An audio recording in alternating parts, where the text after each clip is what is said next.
Bagsak sa kamay ng batas ang isang hinihinalang drug personality matapos maaresto sa ikinasang buy-bust operation ng mga otoridad sa bayan ng Villanueva, Misamis Oriental.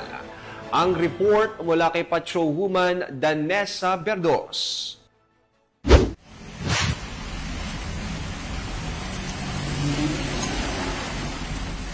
Arestado ang isang individual sa ikinasang buy-bust operasyon ng mga operatiba ng Villanueva NPS sa Barangay Katipunan, Villanueva, Misamis Oriental nito lamang ika-28 ng Hunyo taong kasalukuyan.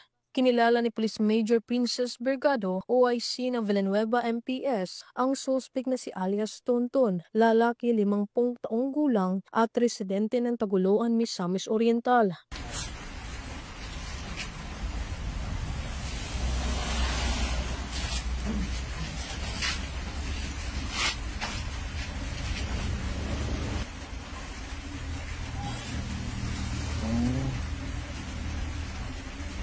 Sa ikinasang operasyon ng mga operatiba ay nakumpiska ang 12 maliliit na pakete ng hinihinalang shabu, isang cellphone, isang 500 peso bill na ginamit bilang buy-bust money at iba pang mga non-drug items. Naharap ang suspect sa kasong paglabag sa RA 9165 o Comprehensive Dangerous Drugs Act of 2002.